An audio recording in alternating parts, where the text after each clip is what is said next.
As Vice President Academic of the University, I welcome you all to the 2013 Hagey Lecture. The lecture series have been going for 43 years and honor Dr. Hagey, the university's first president. Of course, you know all this, having read the slides behind me. As an industrialist, Dr. Hagey guided the university in its early days towards strong contacts with industry and focused student education on the cooperative education system. The university has remained true to these roots, and as a result, the university, jointly with the Faculty Association, have for the past 43 years invited international speakers who can talk on topics that have a value both to the community and to faculty members and students. You don't want to hear me, so welcome and enjoy the lecture.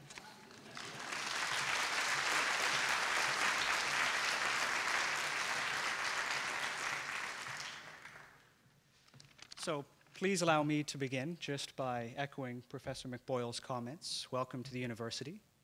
As the chair of the Hagey Lecture Committee, what I'm going to do is just make you wait a touch longer. And certainly the stature of the speaker is such that you're going to have multiple introductions. So by the time she finally appears, you'll be quite willing to hear everything that she has to say. So what I would like to do in just a moment or two is briefly introduce you a little bit more to the lecture series. So as was noted, this series was created in 1970 to honor the contributions of Dr. Gerald Hagey, who helped to establish the University of Waterloo. And at the time, the stated goal of the lectures, which, as was noted, have remained jointly sponsored by the Faculty Association and the university, was to bring to the campus individuals who had made substantial contributions to scholarly or creative endeavors. As well, the hope was that each year's speaker would present not only a set of engaging ideas, but ideas that would help to show our community how different fields of inquiry might be drawn together. So the very first lecture was delivered in January of 1971 by Professor George Wald, who, for those of you who are in the biological field, might recall was the 1967 Nobel laureate in physiology. And each of the subsequent speakers has more than accomplished the initial goals of the series, and in so doing, have made an important contribution to public discussion within our community. So in addition to Professor Wald, we've had the great privilege of welcoming a number of Nobel laureates, including John Polanyi and Gerhard Herzberg. We've welcomed public intellectuals such as John Ralston Saul and Michael Ignatieff. And we've had the privilege of welcoming fairly influential artists such as Margaret Atwood and Atta Magoyan. And to this very esteemed list, we're going to add our 42nd invited guest, who will be introduced by Professor Dan Gorman from History, and I promise this is the last of the introductions.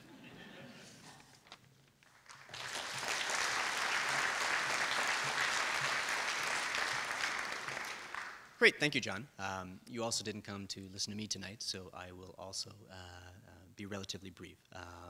But that's not an indication of the stature of our speaker, who I would introduce to you as one of Canada's leading historians.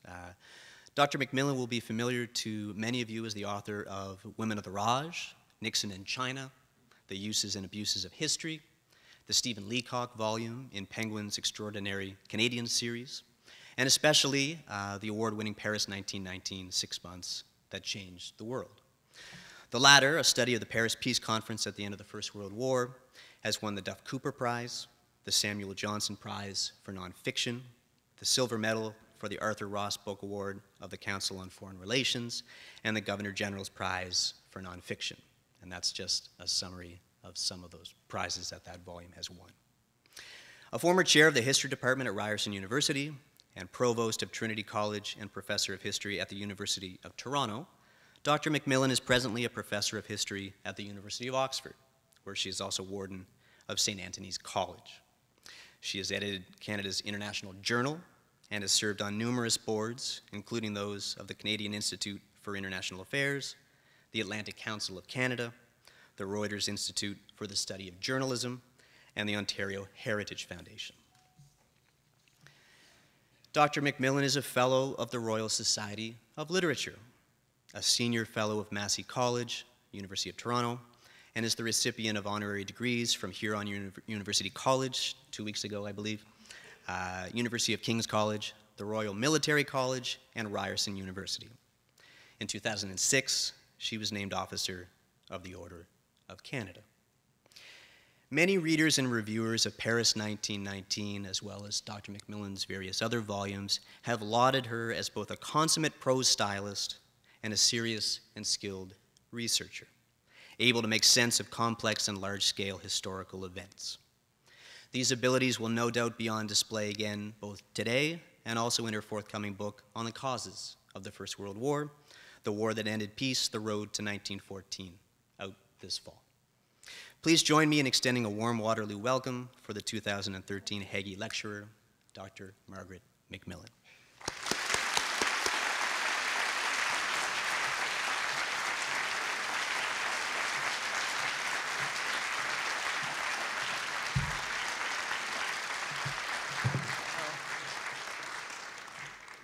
Thank you so much for that really nice introduction, and it's a great pleasure to be here, and it's a great honor to be giving the 2013 Hagey Lecture. I think if I'd realized who my predecessors were, I would have run for the hills. It's a very distinguished group indeed, and I'm really honored to be among them. I hope that I can talk tonight about an issue which is also of great importance, and I think one of continuing importance to us, and that is the First World War, and in particular the reasons for the outbreak of that war, because it is still a great historical puzzle, and one I think that still haunts us in many ways. 101 years ago today, there was fierce fighting across Europe. There was fighting on the Eastern Front between Russia and Austria-Hungary, and also some German troops.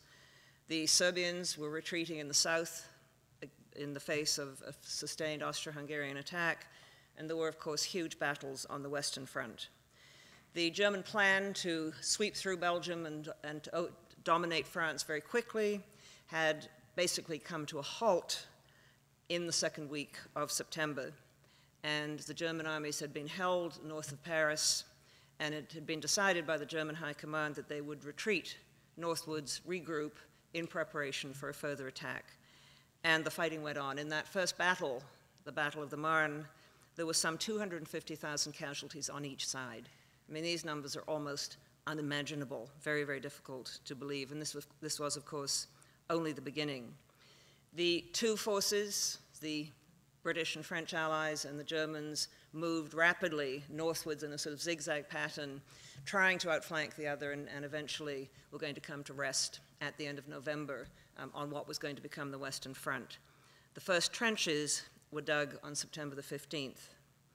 On September the 19th, 101 years ago, there were strong German attacks all along the French and British lines, but they held. The following day, Reims Cathedral, one of the most beautiful cathedrals in Europe, where many French kings had been crowned, it was an absolute triumph of European civilization, was shelled by German guns and reduced to a shell. And that was, as you know, only the beginning.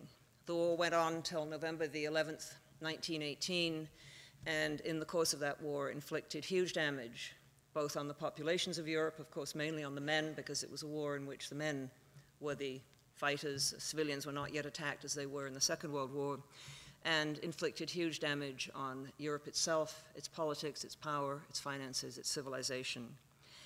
We have been trying to figure out ever since who or what was responsible for that war. Even as the war was going on, the different sides were putting forward their versions, portraying themselves, of course, as the innocent parties and the others as those who had started the war. In 1919, when the war ended at the Paris Peace Conference, there was an attempt made to find the guilty, and there was talk of trying the German High Command, who were blamed for starting the war. There was talk of trying Kaiser Wilhelm II, and it was at one point discussed putting him into exile on the Falklands Islands, which would have been a very interesting little footnote to history. Difficult, he might have well become an Argentine citizen, who knows. The search for responsibility and the search for reasons for this war has gone on ever since. And the explanations have ranged from the impersonal forces of history, economic rivalry, nationalism, imperialism, the military plans themselves, the tight timetables which they depended on, the uses of railways which depended on very, very tight timing, explanations from the impersonal forces to the individuals, Kaiser Wilhelm II of Germany, perhaps, or Sir Edward Grey of England, the Foreign Secretary, or perhaps Tsar Nicholas II of France, and many others. We still don't have any agreement among historians about what started that war. It's been estimated that to date in English there are some 32,000 works published on the origins of the war, and they keep on coming. I'm adding a rather large book to what is already a mountain. Explanations also in the 1920s and 1930s moved back from blaming any one country or any one person to saying we were all responsible. In the words of David Lloyd George, who became British Prime Minister in 1916, we all slithered over the edge when no one was looking. And that was an explanation which really tended to be widely accepted until the Second World War broke out.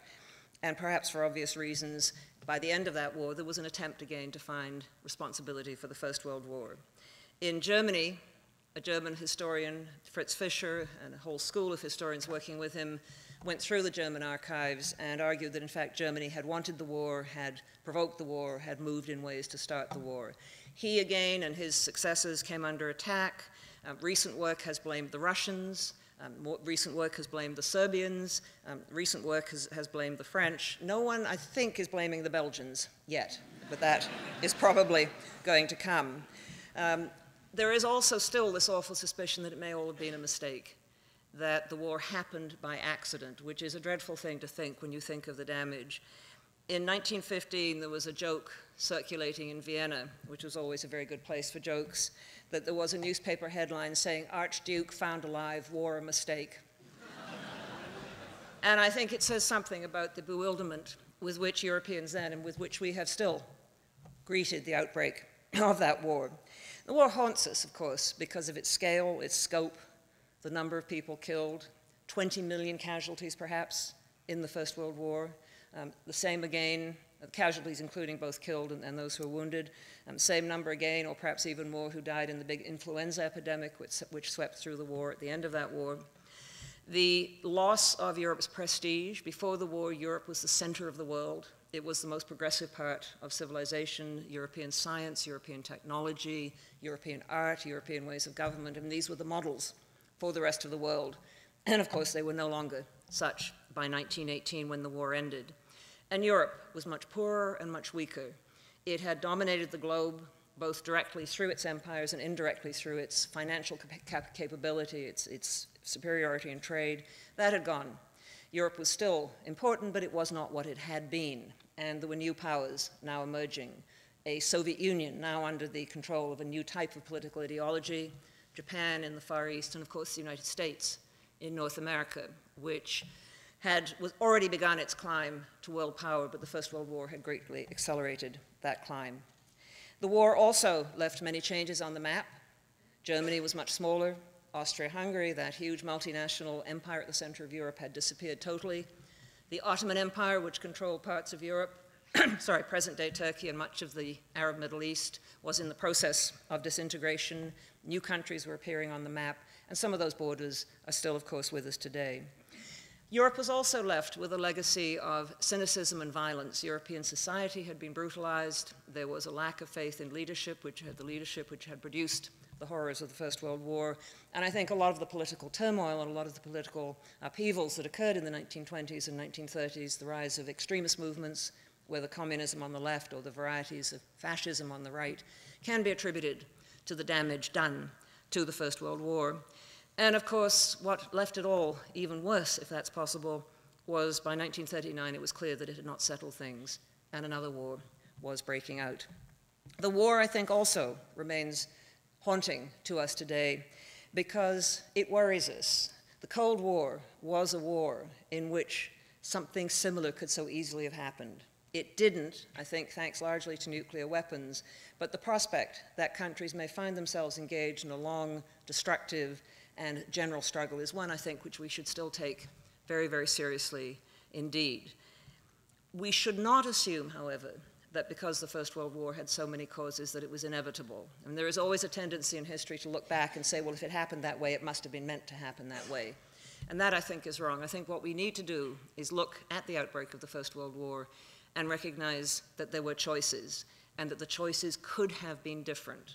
Just keep in mind the Cuban Missile Crisis, when President Kennedy faced a choice about whether to attack the Soviet Union and the Cubans for placing military forces and placing nuclear-tipped missiles in Cuba. He was under terrific pressure to do so. Most people would have said such a war was inevitable, and he didn't do it. And I think there were the same sorts of choices in 1914. So what I want to concentrate on in this lecture are two things. First, the role of accident, and try and see what we can see as being accidental, not something that anyone was doing, and then look at the choices that were made, and particularly those choices that were made in those crucial moments in 1914 as the crisis got worse. Why, we should ask ourselves, by 1914 was war seen as a reasonable option, and why were people in positions of authority prepared to choose war over peace? So let me start by looking at some of the accidental factors, the factors that were there, that nobody created in particular, but which were extremely important in creating the world of 1914. And we start with the times themselves, the changes in European society, the nature of that world, the forces moving through that world. I mean, it was a time, and this is the great irony, or one of the many great ironies of the First World War, of tremendous progress and of tremendous hope. Europeans had seen their continent transformed in the course of the 19th century. From the end of the Napoleonic Wars to the outbreak of the First World War, Europe had enjoyed really an unprecedented century of peace. And Europe's history has been, since the end of the Roman Empire, one of violence, war, civil war, anarchy, destruction, more often than not. The 19th century was different. Yes, there were wars, but they were usually short. They usually ended quickly. Or there were wars fought far away, rather like many of our wars today. They didn't affect the Europeans themselves directly. And in that century, Europe had undergone a huge economic and social transformation. The Industrial Revolution, the scientific revolutions, the technological revolutions had transformed the lives of Europeans. They were living longer, they were eating better, they were literate, they were moving into cities, a very, very different world. A world with much greater communications, where people knew much more about each other, the spread of literacy, the spread of mass newspapers, the spread of things like the telegraph, the railway, all of this was making Europe much more integrated, adding to its progress. And there was a sense in Europe that this progress was going to go on. And there was almost a complacency, perhaps a dangerous complacency, that Europe was now so advanced that it wouldn't ever go to war again. If you look at European writers before the First World War, like Stefan Zweig, for example, who talks about those golden years, he said, we just thought war, and my parents thought that war was not something we did anymore. It wasn't something we needed anymore. We had moved beyond it. People talked with amazement about the period of integration of the world they were living through. They did not yet use the term globalization. Globalization is very much a later term invented in the 1920s, but that's what was happening. If you look at the way in which the world was being linked through communications, steamships, railways, telegraphs, through trade, through investment, through the movements of people, and the period before 1914 was the greatest period of globalization the world had ever seen until the 1990s and 2000s. And it was a world in which mass movements of people seemed to be bringing different societies closer together. We should not assume, and I think this is something we should remember in our own times, that greater globalization necessarily brings greater friendship and understanding. In fact, it can enact the opposite way. Greater trade between nations does not necessarily make them friendly. Let me just give you one example from that period. Germany and Britain were each other's greatest trading partners in the period before 1914. And they were linked in many other ways. They shared majority religion in both countries was Protestantism. They shared cultural values. They shared, of course, the royal family. I mean, the British royal family was German. And British kings and queens, until the First World War, spoke with German accents, and their first language was often German. So there were links, and there were links down through society. In the middle classes, in the aristocracy, even in the working classes, there were family ties between Britain and Germany. They were made, you would think, to be each other's best friends. And there were good strategic reasons why they should be friends. Germany had the biggest army on the continent of Europe. Britain had the biggest navy in the world. Together, they were a very formidable force. And yet, the very links between them also helped to create suspicion, particularly the fears in both countries that the other was out to do them in. In 1896, just to give you one example, there was a best-selling British pamphlet called Made in Germany, and it painted an alarmist picture. It was directed to the male heads of British households, and it said, "Watch your children. They are playing with German toys. Even your little boys are playing with lead soldiers made in Germany. Your wife eats off German china. She drinks her tea, which has probably been imported through Germany, out of a German-made teacup and saucer. She goes out in the evenings, and she goes to operas where she hears German music written by German composers, sung by German singers.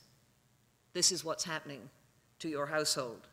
A gigantic commercial state," the pamphlet said, "is arising to menace the prosperity, to menace our prosperity, and to contend with us for the trade of the world." Now, many Germans shared the same suspicion of the British. They felt that the British were bound to resent their very commercial success. They felt the British were bound to resent the way in which German goods were replacing British goods in markets around the world. They felt that the British would probably try and stop them. There was a real fear in Germany that the British would do rapid coastal attacks. I'm not quite clear what would have been achieved by such rapid coastal attacks, but there were times when German parents in coastal towns kept their children home from school because rumors went around that the British were coming. And so you get, in two countries which you would think there are many reasons, where there are many reasons for friendship, this hostility growing, in fact, as the ties, the commercial and investment ties between them grow. And you get it as well between the Russians and the Germans, regarding each other as an alien people out to get the other. You get it between the French and the Germans. Now, there was some reason because they had just fought a war in 1870 and 1871, the Franco-Prussian War. You get German military attachés warning their government that the French are determined on revenge, determined to destroy Germany, determined to make up for the loss they had suffered in the Franco-Prussian War. And you get the same sort of thing happening with French military attachés in Berlin, warning their government that the Germans are planning to invade France. And you also get, I'm afraid to say, the universities playing their role, and the school teachers playing their role, and the writers of textbooks playing their role in writing books and giving lectures which portray the French as, if you're a German giving a lecture, you portray the French as determined on the destruction of Germany, and of course you get the opposite in France. You get school textbooks where in mathematics, for example, little French school children were given tests or given questions such as, if it takes one French soldier to defeat 10 German soldiers, how many French soldiers will it take to defeat 20 German soldiers? And these were in the air, and they were extremely influential. One of my favorites, and it shows that you shouldn't really have much respect for the sorts of things that professors write, was a wonderful one written by a German, very eminent German professor, who said that all the best things in French civilization were created by Germans.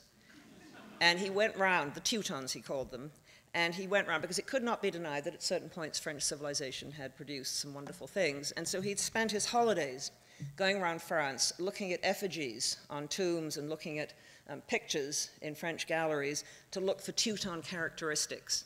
And he found to his satisfaction that all eminent French people really were Teutons, if you looked at their noses. My favorite warning, which came from another French professor, another German professor, was that the French were extremely corrupt, frivolous, and had many degenerate practices. And he said, I can tell you exactly where to go in Paris if you want to see these for yourself.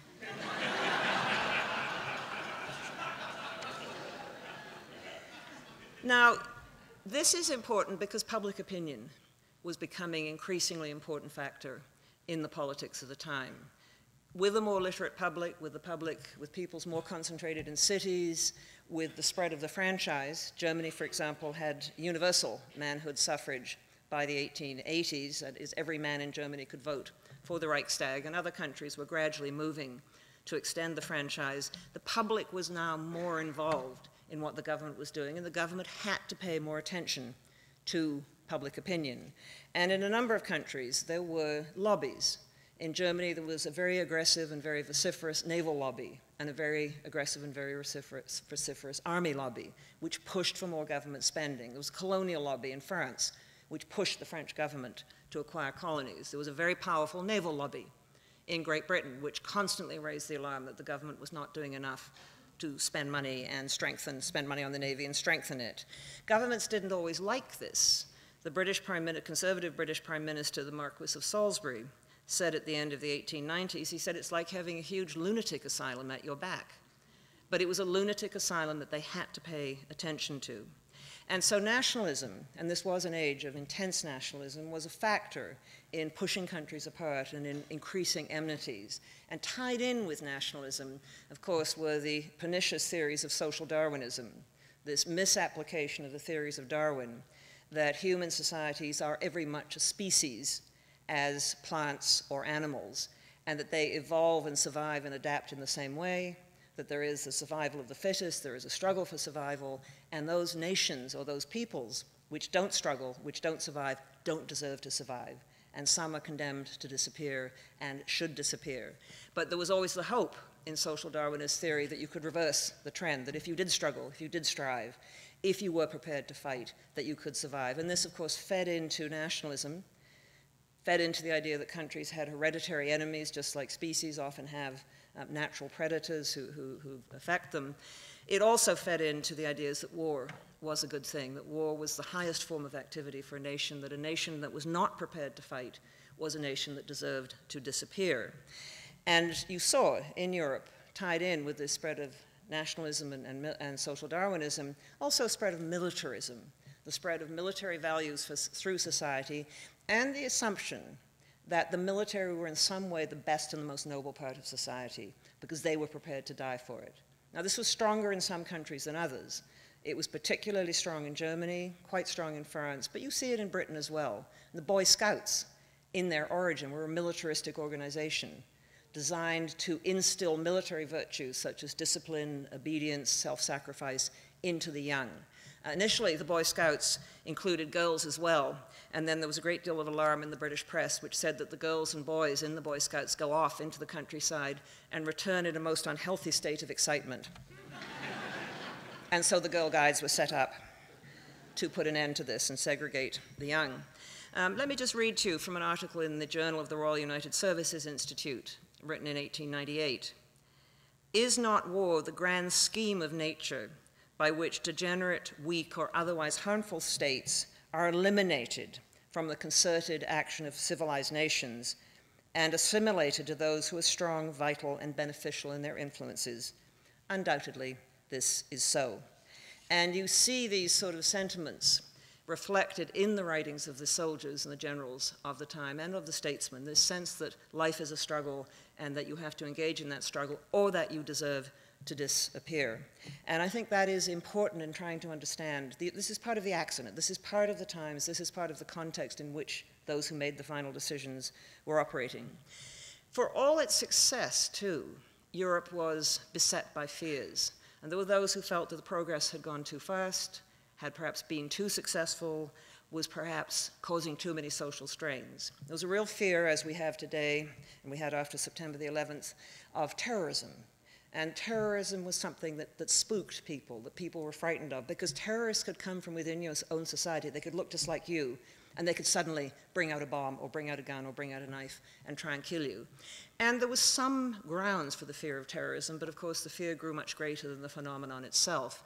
There were terrorist actions. There were fanatical groups who believed that the only way in which social change could be brought about would be through removing those in positions of authority, carrying out individual acts of terrorism.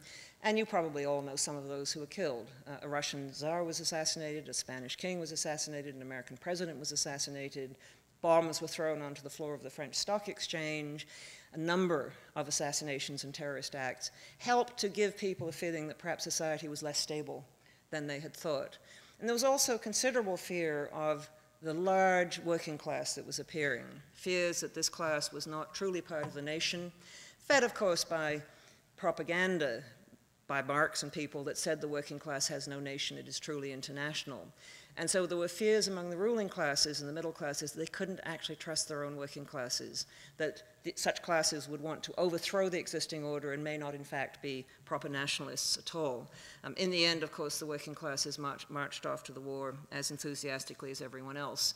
But the fear was there, and it was an important fear. What you also got was a fear on the part of those classes which had been in power, the old landed classes, were losing power. Land was no longer worth it what it was. I mean, if you've ever seen The Cherry Orchard, the Chekhov play, The Cherry Orchard is in part about that change that is taking place.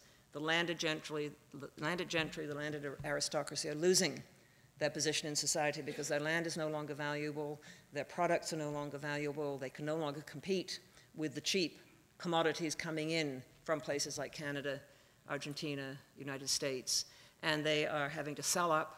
A huge number of estates all across Europe were being broken up and sold in the years before 1914.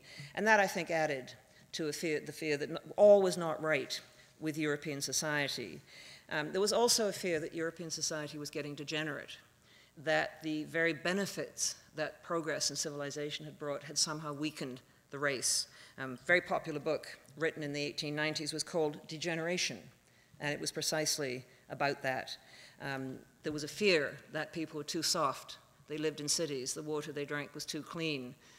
Their food was too good. The beds they slept in were too soft. They wouldn't make good soldiers when the time came, and they may not feel like sacrificing themselves for the country. In 1912, the first International Eugenics Conference was held.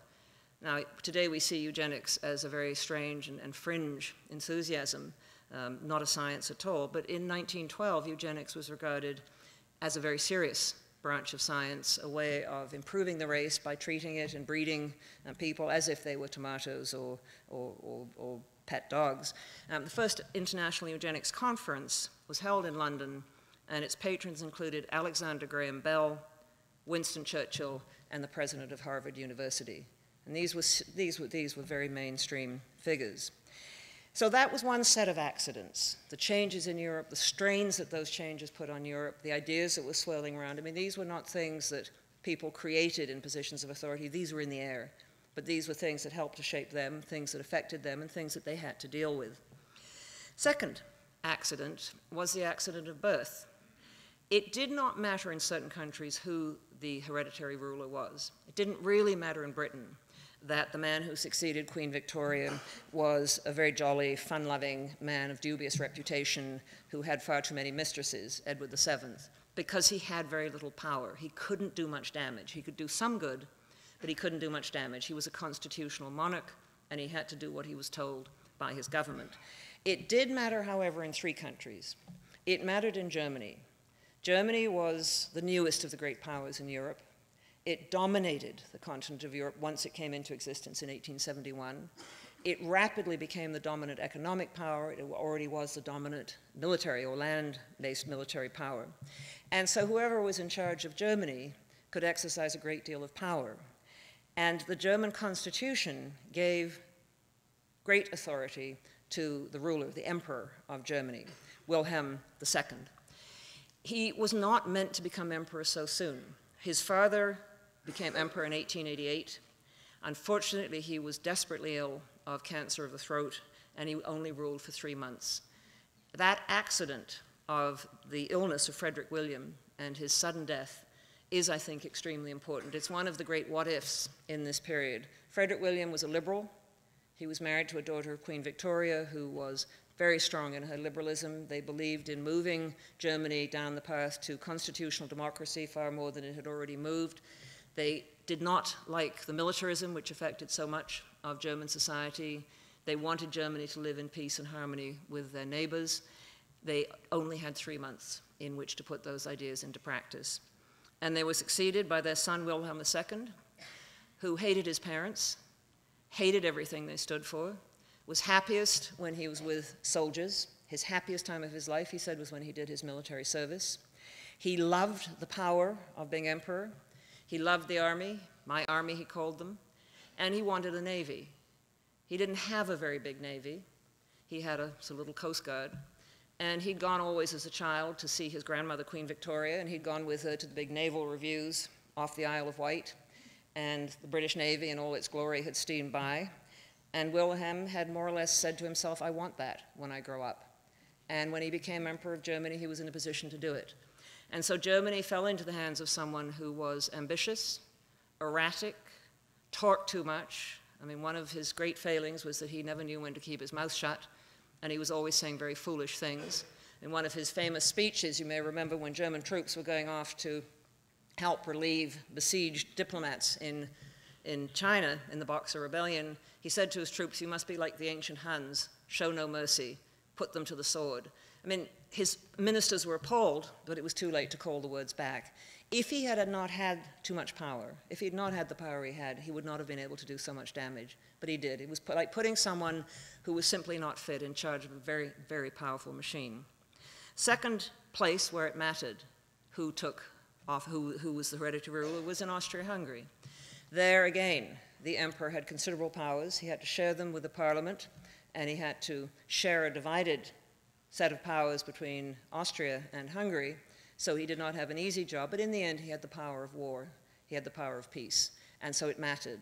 And it mattered that by 1914 he was very old, very tired, had been very sick that spring, was very lonely, he'd had a very, very sad and difficult family life, and he was left alone with his generals who wanted war. And so it mattered that Franz Joseph was the emperor of Austria-Hungary in 1914. And the third place where it mattered, of course, was Russia. Russia was an autocracy.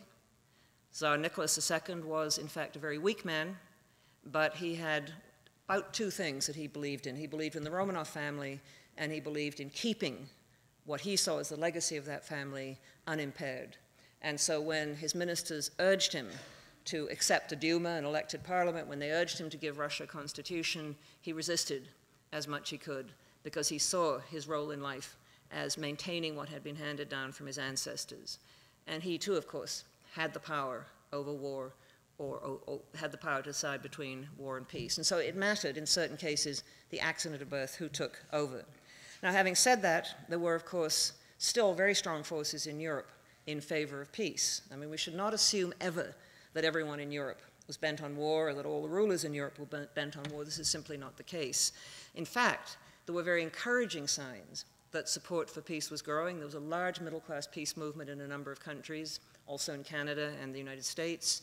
There was a huge Second International of the socialist parties of the world, and they were growing in number and in power.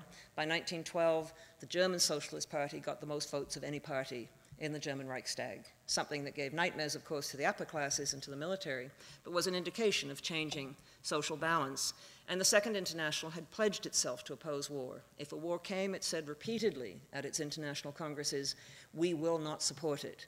And the Second International had the capacity to make war impossible, because in those days, war depended on mass armies, conscript armies, ordinary people called back from the reserves, including, of course, a great many people in the working class.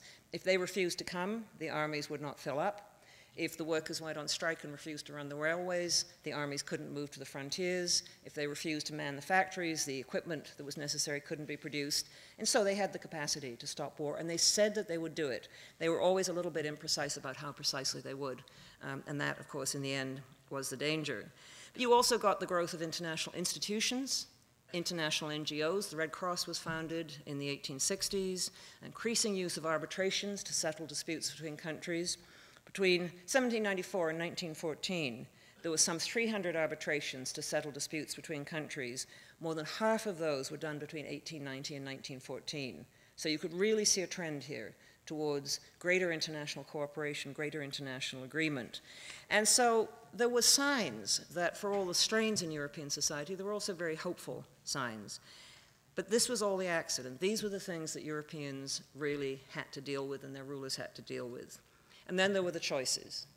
And I'd like to look at the choices because I think the choices are very important, because what they do in this world which is balanced between forces pushing towards war perhaps and forces pushing towards peace, what the choices do is push Europe more down the road towards war. I think one of the crucial choices was the alliances that were made. The alliances were all defensive, it was said. Countries pledged themselves to come to each other's aid if they were attacked by a third party. But of course, the danger in a defensive alliance is that it can look offensive from the other side.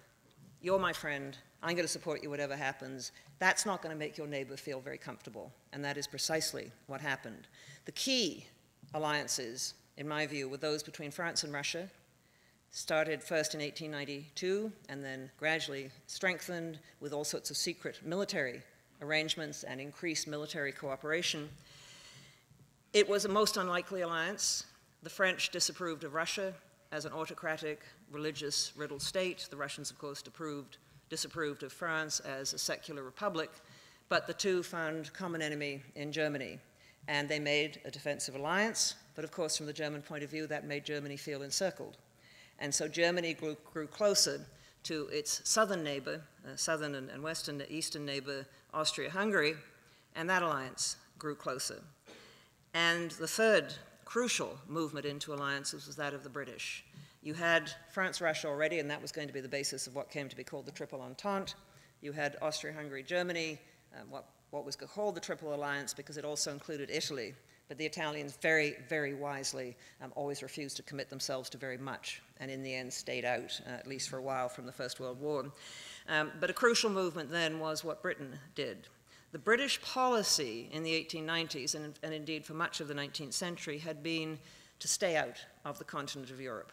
Britain had an empire, it had overseas interests, it didn't want to get involved.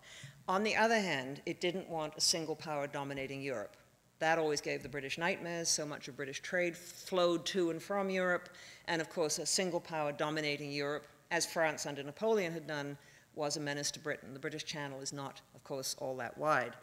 And so what the British preferred on the continent was a balance of power. What they became increasingly concerned about was that Germany was disrupting that balance of power. What they also became concerned about was Germany's decision to start building a big deep sea navy. And this was a choice. And this is where the influence of Wilhelm, I think, is absolutely crucial. He wanted a navy, and he wanted a navy that would rival the British Navy, even though out of all his many uniforms, his favorite uniform was that of a British admiral. He was a complicated man. What he wanted was a big navy, and he found the minister who would get it for him in Admiral von Tirpitz, and they were able to push it through the Reichstag. They had the power sufficient to do it, and what they did is they started to build a big deep sea navy. Tirpitz described this as his risk theory. He said, I'm going to build a navy for you, he said to Wilhelm, big enough not to be equal to the British Navy, but big enough so that the British Navy won't want to take it on. If the British Navy takes on a smaller but strong German Navy, it will itself suffer so many losses that it will no longer be able to take on any other navy. So the British are not going to risk taking us on because of where it will leave them in relation to other navies. He said what it will do, and the Kaiser agreed with him wholeheartedly, is the British will realize this, and they'll realize they have to be friends with us. And in that there was a big miscalculation. When the Germans started building ships capable of going to sea, capable of menacing the British coast, capable of menacing British shipping, what the British did is not decide to become friendly with Germany. They decided two things. They decided they would outbuild the Germans, and so they launched, among other things, the dreadnoughts, the latest word in naval architecture, which made all other great battleships immediately obsolete, and so everyone else had to build them, including the Germans. And it also persuaded the British that they needed allies, and so the British moved, by choice, into a naval race with Germany, which Germany had started. They also began to look for allies. They moved cautiously, and they made their first alliance with Japan in 1902. It was a testing of the waters. And then, and this shows how extraordinary things can shift in international relations, they decided to settle their old animosities and conflicts with France. Now, the British and French battle has gone on for centuries, and I think sometimes still goes on today if you read the British newspapers. The British decided that they would have to mend fences with France. If Germany is going to be an enemy, any enemy of Germany's is going to be a friend of ours. And so in 1904, they signed an entente with France. They negotiated settlements of all the outstanding colonial disputes. The most difficult one was French fishing rights in Newfoundland, and it almost came to pieces over the question of whether a lobster should be counted as a fish or not. It often happens in international relations, the most trivial of issues become the ones which nobody can agree on. At any rate, the Entente was formed and the British and the French became friends. It was said it was only about colonial issues, but everyone knew it was the mark of a new friendship. And what people didn't know, or until later, was that the British and the French started military conversations. The British Army, which had traditionally seen itself in an imperial role, now began to think of fighting a war on the continent. And the British and French military started conversations from about the end of 1906 onwards, in which they began, tentatively at first, but then with great enthusiasm, to make very, very detailed plans. If you send a force to the continent, said the French, which ports would you like to land at? How many ships will you be bringing? How many railway carriages will you need? Would you like to stop for a cup of tea? Do you want biscuits with the tea? I mean, it got down almost to that level of detail. Now, nothing was signed, but when 1914 came around, the French said to the British, look, you've been telling us all along you're coming. It put terrific pressure on the British, as Sir Edward Grey put it, an obligation of honor. The British had, by this point, without ever going through Parliament, had really committed themselves to supporting the French. The British then mended fences with the Russians. It took a while longer. The British were particularly annoyed in 1904, when a Russian fleet, which was on its way from the Baltic around to the Far East to fight in the Russo-Japanese War, mistook fishing boats off the North Sea port of Hull for Japanese torpedo boats. There wasn't a Japanese torpedo boat within about 7,000 miles, but the Russians fired upon these helpless fishing vessels and sunk a number. The English press was outraged. The Daily Mail had a wonderful headline saying, "Drunk as usual." But there was talk of war. That eventually was smoothed out. There was, in fact, an international arbitration or international commission of inquiry, and in 1907, the British and the Russians settled their outstanding colonial disputes, and so a triple entente formed. The British always very firmly said they were not committed to anything, but when you talk to people all the time, when you make plans together, you get committed, at least in a moral and emotional sense. The danger of the alliance systems was not just that they divided Europe, or they tended to divide Europe into two armed camps. What they also did is put pressure on the powers in the alliances to support their smaller partners or their weaker partners, and that is always a problem. Germany found itself supporting Austria-Hungary even when it disagreed with it, because if it lost Austria-Hungary, who did it have left? It had an unreliable Italy, it had some hopes of Romania, but these were not going to make up for the loss of such an important ally. In the 1914 crisis, the German Foreign Secretary said, it's unlikely that we find an alliance with that crumbling constellation of states on the Danube, i.e. Austria-Hungary, a good investment, but I say, if you no longer like your company, try to find other if other there be. And that was the danger of the formation of the alliances. And you also got a certain recklessness on the part of the weaker powers because they knew that they'd probably be supported. And so you had Serbia behaving in reckless ways because Russia was behind it. And so the alliance systems led to an increase of the tension rather than to greater peace. A further set of choices that were made were about the military plans. And these, of course, as you probably know, were almost all based on the attack. There was an assumption that the armies would march into battle, they would fight decisive wars. There had been a few defensive plans around. Russia had a plan for a strategic retreat, wherein it would go back into its great spaces, as it did, of course, in the Second World War with great success, and then, of course, counterattack. But it had abandoned that plan by 1914. The assumption was that war was going to be a war of attack, in spite of the evidence that the balance had now shifted through technology to the defense. The vast increase of firepower, the greater accuracy of guns, the greater distance that guns could fire, increased the distance at which soldiers could be killed 10 times between 1815 and 1914. So that whereas in the Napoleonic Wars, if you were a soldier attacking, you had to get across 100 yards and you had a pretty good sporting chance of making it because the muskets, which most soldiers had, weren't very accurate. By 1914, you had to run across 1,000 yards in the face of much more accurate fire, and your chances were correspondingly a great deal less. And there was evidence that this was happening. It was shown in the American Civil War where those attacking took hideous losses, and where American troops, both Confederacy and Union, used a simple shovel and barbed wire and dug themselves in and were very, very difficult to get at. It was shown in the Franco-Prussian War, where 131,000 French had attacked a line held by 48,000 Germans and had not been able to overwhelm it. It was shown in the South African War, it was shown in the Russo-Japanese War, it was shown in the Balkan Wars of 1912 and 1913, and the European military simply dismissed it. I mean, I think there's a tremendous human capacity we have to explain away evidence if it doesn't fit with what we want to do. Of the US Civil War, a European general said, "Those savage encounters do not deserve the name of war, and I have dissuaded my officers from reading the published accounts of them." And that was a very, very common attitude. And so there was a cult of the offensive.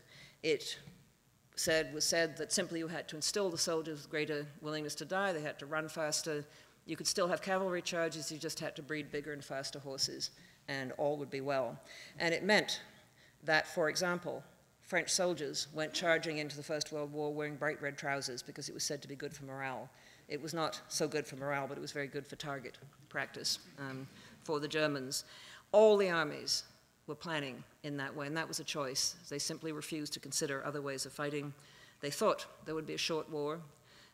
They thought, many of them, that war would be good, that it would bring societies together, it would help counteract this tendency towards softness and degeneration. And there were civilians who agreed as well. There were a lot of civilians, and I think we still see it today, who found war glamorous and exciting, and who wanted a bit of excitement in their lives. You had young men saying, you know, our forefathers fought wars, we haven't. There's something very exhilarating about a good war.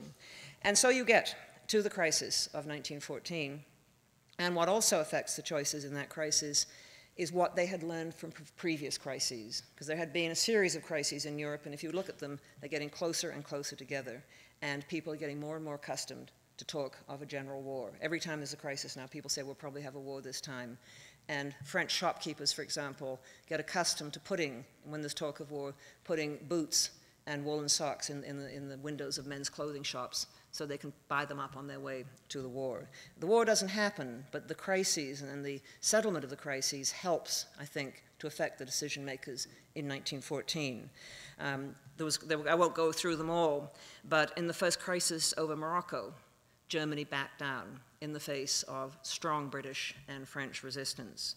In the Bosnian crisis of 1908, Russia backed down in the face of a strong German threat. In the second Moroccan crisis of 1911, Germany backed down in the face, again, of a British and French determination. And so it went. And so what nations and decision makers learned from that was that you could, if you got tough, force someone to back down. You could bluff them.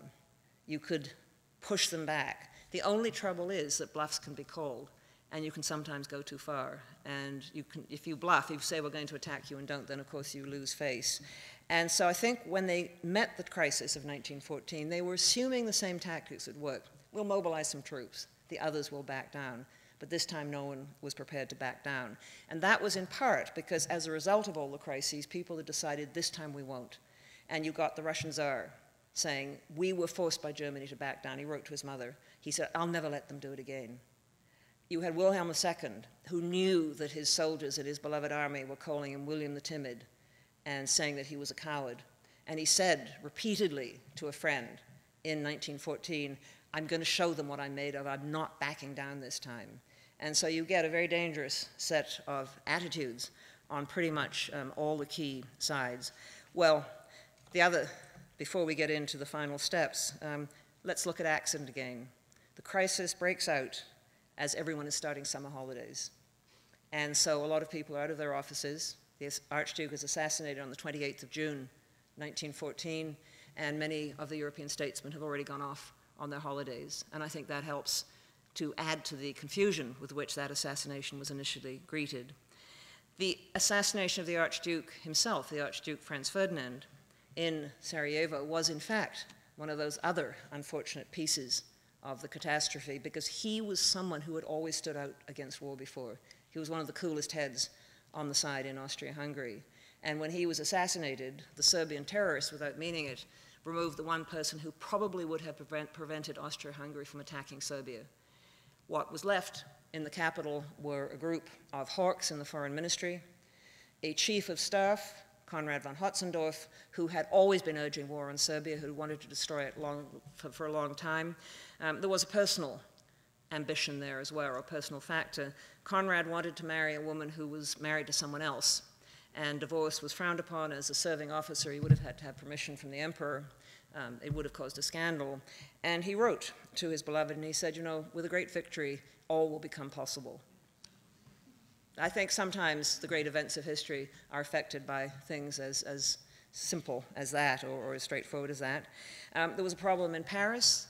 The very sensible Minister of Finance, Caillaux, who had always been in favor of French-German friendship, who had tried to pull France back from the brink before, had to resign his office temporarily because his wife had gone into the office of the editor of Figaro, who had been saying rude things about Caillaux and threatening to reveal some of his less savory financial dealings, and pulled a pistol out of her fur muff and shot him dead. And Madame Caillaux was about to be tried, and the whole of Paris was transfixed with her trial. In Russia, the Tsar was isolated, as he often was, at the family estate with only his wife and a few ministers to advise him. His ministers, on the whole, were not strong characters. Funnily enough, and I hadn't realized this till I started researching the book, one person who would have urged him not to go to war was Rasputin, the sinister monk who had gained such influence over the unfortunate and hysterical Empress Alexandra. Rasputin was miles away in Siberia. He'd been stabbed in the stomach by a woman and was lying on his sickbed. He did, however, send a telegram to the Tsar saying, I see terrible blood, I see terrible bloodshed, don't do it. But he wasn't there to talk against it. In Britain, Sir Edward Grey, the British Foreign Secretary, I think was dilatory, was off watching birds, which was his favorite occupation. He much preferred birds to human beings. And the British government itself was preoccupied with the Irish question. The British were seriously worried that they were going to have a civil war over Ireland. And the British press said almost nothing about the situation far away in Europe until the end of the month, and the British government did not discuss it really properly until the 24th of July. And so you get the final crisis. I won't go through all the details, but there's certain key decisions that were made in this context. Austria-Hungary determines, in the absence of Franz Ferdinand, who of course is being buried, they determined to finish Serbia this time. They go to Germany, and they say to the German government, okay, what are you going to do? Are you going to support us? And the German government, after a certain amount of hesitation, says, yes, do what you must do. We support you, whatever may come. Even, and they both understood it, to the point of a war with Russia, which might well feel obliged to step in and defend Serbia. It's called the blank check, and it was a crucial step on the road to war. On the 23rd of July, Austria presented its ultimatum to Serbia. It took its time. They delayed because a lot of the soldiers were off gathering the harvest, and they didn't want to call them back because they thought it might make people suspicious. The delay, of course, made people even more suspicious. The Russians began to call a few troops up. They took precautionary moves, hoping to put pressure on Austria-Hungary. Nicholas, on the 30th of July, gave way to pressure and ordered a general mobilization against Austria-Hungary as well as Germany. And that was really a fatal decision. He gave way to pressure from his ministers. His foreign minister phoned the general responsible for the general mobilization and said, the Tsar has given his permission, now break the telephone. And so the order went out. Even if the Tsar changed his mind, it was now too late. The following day, the 31st of July, Germany decided to start its process of mobilization. And the German mobilization was so beautifully organized. It was the best plan in Europe. It was brilliantly done. They had everything in it, from where the trains would stop so the soldiers could get out and stretch their legs. They decided to start the plan on the day afterwards, the 1st of August, as the German troops are rolling towards both the frontiers with Russia and with France and Belgium. The Kaiser panics slightly, as he was prone to do, and says to the chief of his general staff, why don't we just wage war on Russia? That will support Austria-Hungary. We don't run the risk of getting into a war with France and therefore Britain. And the general says, it can't be done. It can't be done. The plan is all or nothing. The Kaiser said in a very cross way, your uncle, because the von Moltke's, his chief of general staff, von Moltke's uncle, had been a great German general. He said, your uncle would have given me a different answer. But he said, okay, go ahead and do it. And so on the 1st of August, Germany starts its mobilization. The final choice then was left to Britain. The French had no choice. The Germans sent them an ultimatum saying, we understand that you have unfriendly plans towards us. To show us that you are friends, please give us all your frontier forts. And we will we'll restore them, we'll clean them up, and we'll give them back to you in good order at the end of the war. And they send a similar ultimatum to the Belgians. And both the Belgians and the French say, no, we're not giving you our frontier forces. And Germany said, we're deeply disappointed. I'm sorry, we're going to have to go to war with you. That leaves the British, who have the final choice, who perhaps could have prevented it becoming a general war. Intense discussions in the British cabinet, which is very, very badly divided. But on the 4th of August, Britain decides that it will go to war with Germany. I think very largely because of the ties it's built up with France, but also because British public opinion is now outraged by the German invasion of Belgium. So we can't explain the war. It's a mix, I think, of accident, but I think there are very important and key decisions in there. I think what we can try and do is understand how the decision makers got themselves into those positions where they felt they had to do it. If there are any lessons for today in this, I think we have to remember that there are always accidents. There are always going to be odd things happening in history, but we have to hold firm to the idea that there are always choices as well and not be stampeded into making the wrong ones. Thanks.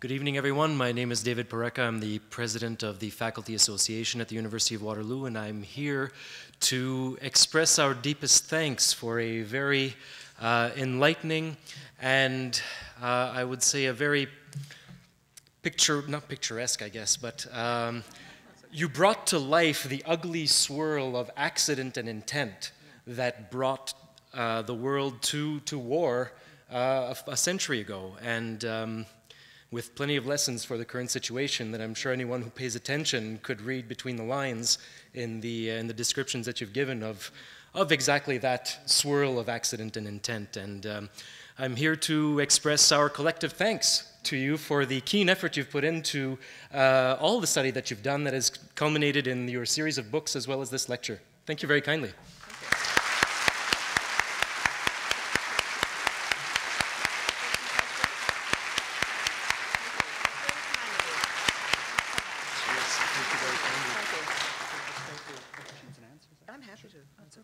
So we'll have some time for questions and answers. So I think we'll just...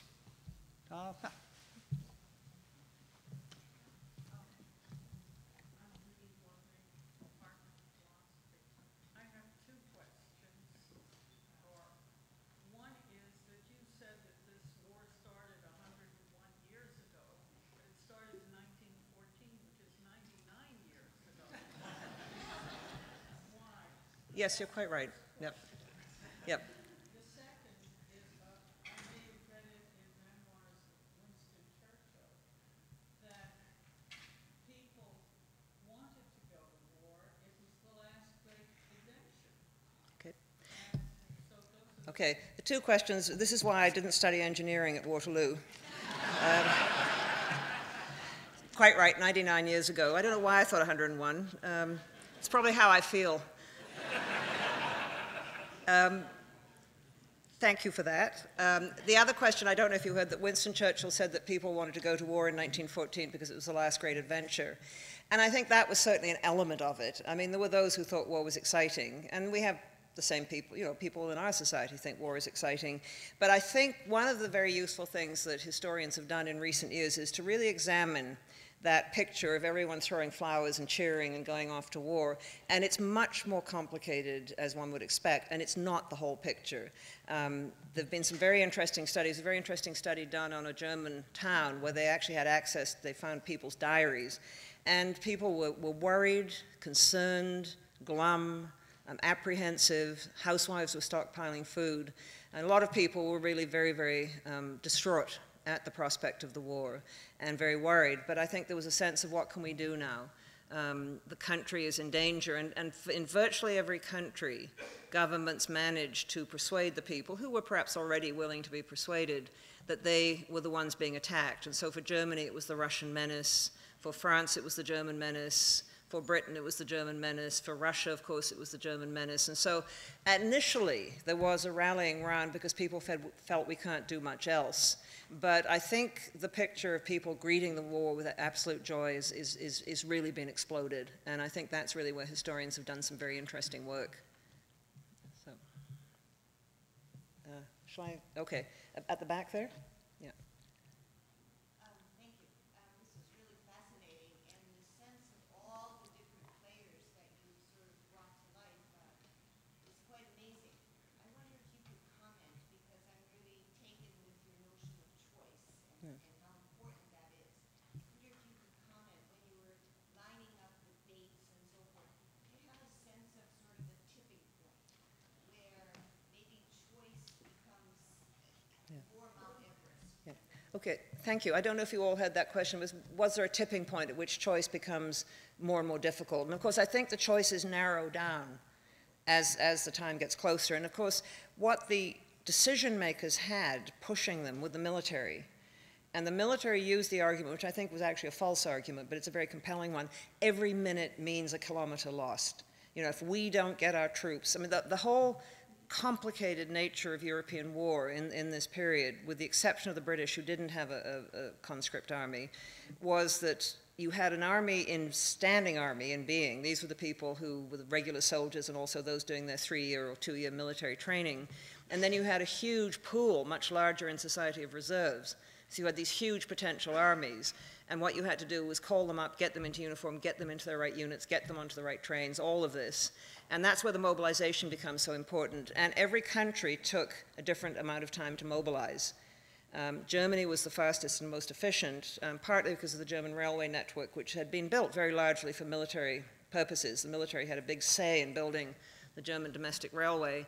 And it was also a smaller country. Russia's mobilization took longer, because the distances to be covered were that much greater in the Russian railway system, although it had been vastly improved in the years before 1914, was still, in many cases, single-tracked, which meant that it moved slower. It was much more complicated to operate it. So what the military were doing was saying, you have to give us the order to mobilize now, because otherwise the enemy's going to be on the frontier all ready to go, and we're not going to be ready.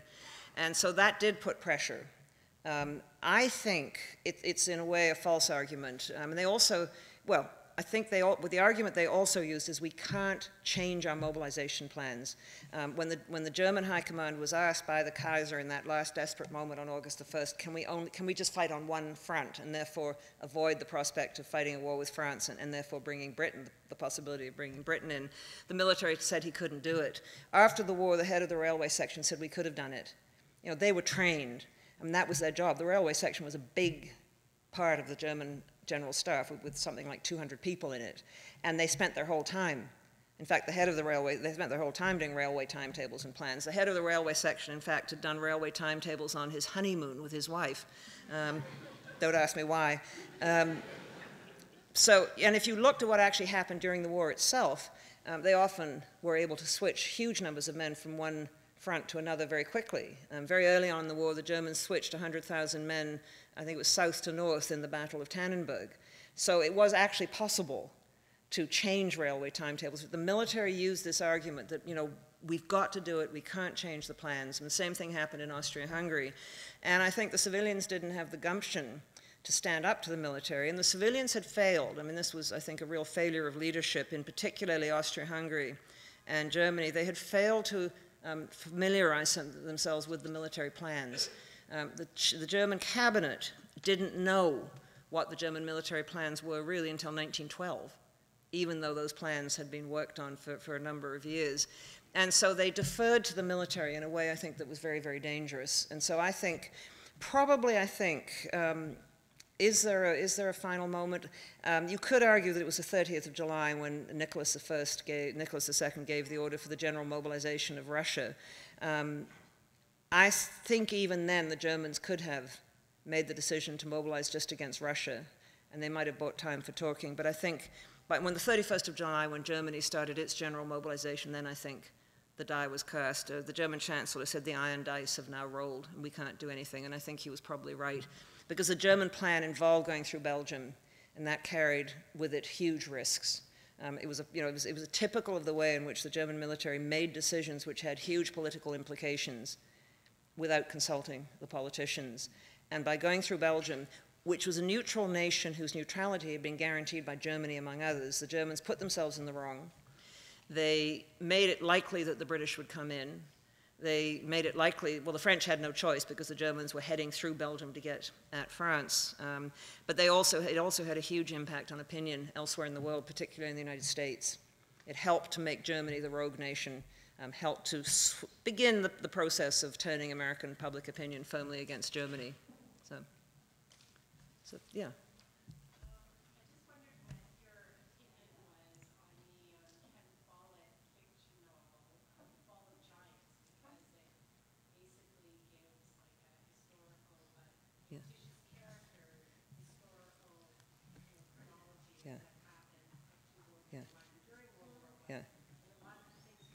Yeah.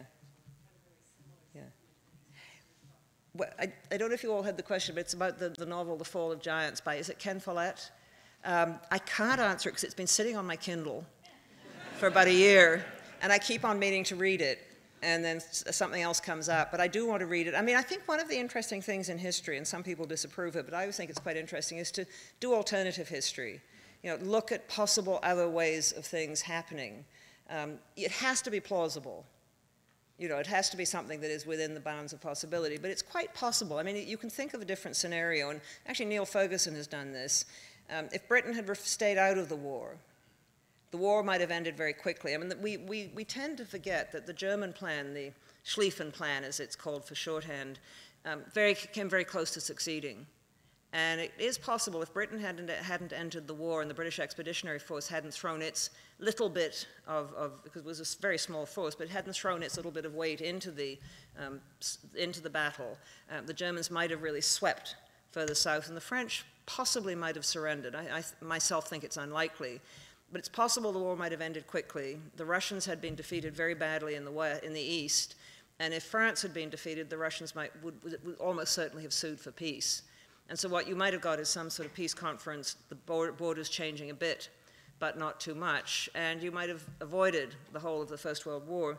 Now, why I tend to disagree with well, this is a very possible picture. I'm not sure I think it would have been necessarily a good thing, because I think a Germany triumphant on the continent of Europe, that particular Germany, which had both liberal and illiberal tendencies really in war with each other, under that Kaiser, it would have been a triumphant Germany, and I suspect that the illiberal tendencies would have been strengthened, and the Kaiser and his sort of cronies and the circles around him would have been strengthened, and I think they might well have used the opportunity to crack down on the socialists and the Reichstag, which they'd often talked of doing. So it would have been a different Germany, I think, if Germany had won the war, and I'm not sure it would have been a very happy continent, but you could argue, and certainly it's a very strong argument, that anything almost would have been better than what happened to Europe between 1914 and 1918. These are debates which are now happening in England. There's a furious sort of controversy going on. Yes, over there. I want to follow on the same bit before you finish. The triumphant Germany would have been a threat to the British Empire. Yeah. Right? So a factor that I think figures that has a possibility is the strength of the British Navy, which was transitioning to fuel from coal. Right? Yeah. That must have been a factor, right? Because Germany was close to Turkey or the Ottoman Empire, Yeah. and the Ottoman Empire had access to the rich, oil-rich regions in Yeah. the Middle East. Yeah. Now, does this figure in the possibility of a cause for a war? Um, As far as the British are concerned? Yep. I think you're really asking two questions, possibly. What would have happened to the British if Germany had won, and would the Germans have left the British Empire alone? And the second question is, how important was oil in the outbreak of the war? And I think in the first case, the British would have been left with their empire, but it would have been more difficult for them, and they would have been left pretty isolated in Europe. And much as the British like to deny it, they are part of Europe, and what happens on the continent matters to them. And I think it would have been a very difficult situation, and I think the British would have found certainly parts of the empire which are already beginning to pull away, perhaps beginning to think of pulling away even more. And there may well have been parts of the Empire, South Africa possibly, that would have seen an advantage in coming to terms with Germany rather than remaining part of the British Empire. I mean, this is all speculation. As far as oil as a factor in the outbreak of the war, I don't think it is that important. Control of oil was important in the strategy of the war itself, but the war started in Europe, and I don't think it started over oil. And oil, I mean, yes, I think oil becomes more important. It was in the process of becoming important. It wasn't nearly as important as important a strategic fuel as it was going to become. So I don't think it factors in the outbreak of the war, but it certainly factors at the end of the war. In the peace settlements at the end of the war, it becomes a very important consideration. So perhaps here, yes. So when the Archduke was assassinated, that was sort of like the spark, kind of, for all visions of that actor. Do you think maybe if he wasn't assassinated, it could have prolonged the coming of the war, or it could have maybe prevented it altogether? Yeah. There? That's such a good question. I don't know if you could all hear it, but how important was the assassination of the Archduke in setting off the war? And if he hadn't been assassinated, might the war not have come for some time or perhaps never come? I think the assassination of the Archduke was the excuse for the war, but if it hadn't been that, it would have been something else, because what you had in Austria-Hungary was a government that was increasingly fed up with Serbia. I mean, they saw Serbia not just as a pesky little neighbor down in the south. They saw Serbia as an existential threat to the Austro-Hungarian Empire. And they saw it for the following reason. Serbia was an independent South Slav state. The Serbs had ambitions to build a greater Serbia. They wanted to include the Croats. They wanted to include the Slovenes, who they argued as South Slavs belonged with Serbia and were really Serbian. Now, there's some rather dubious ethnography here, but they argued that Croats and Slovenes really felt themselves to be Serbians, and the Bosnian Muslims, of course, were renegade Serbs, so they should be gathered in too. Unfortunately, Bosnia, Croatia, and Slovenia were all inside the Austro-Hungarian Empire. And so what Austria-Hungary sees is this magnet down there saying to the South Slav peoples within Austria-Hungary, you're part of us.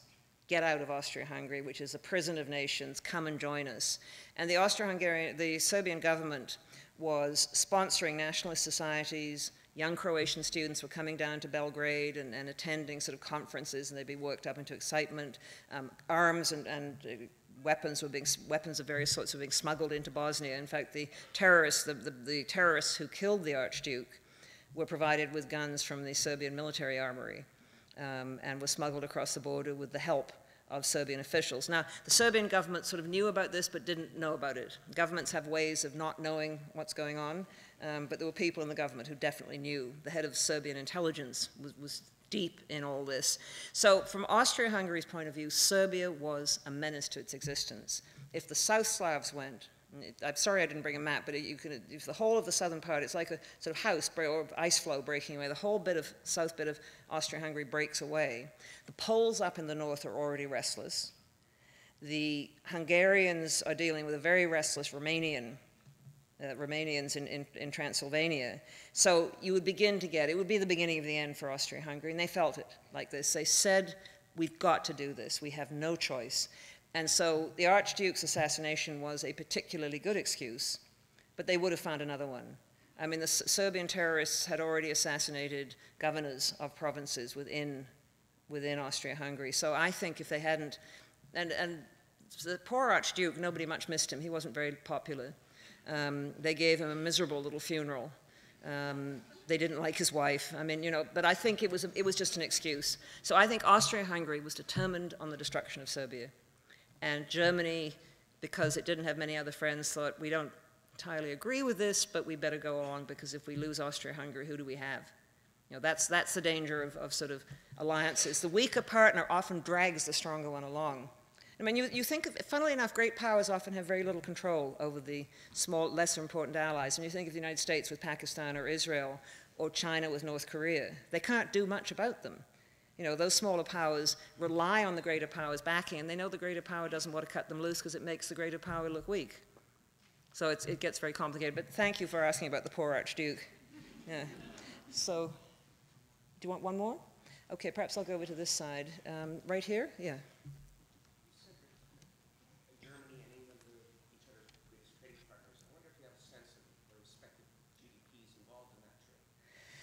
I do, but I can't remember it.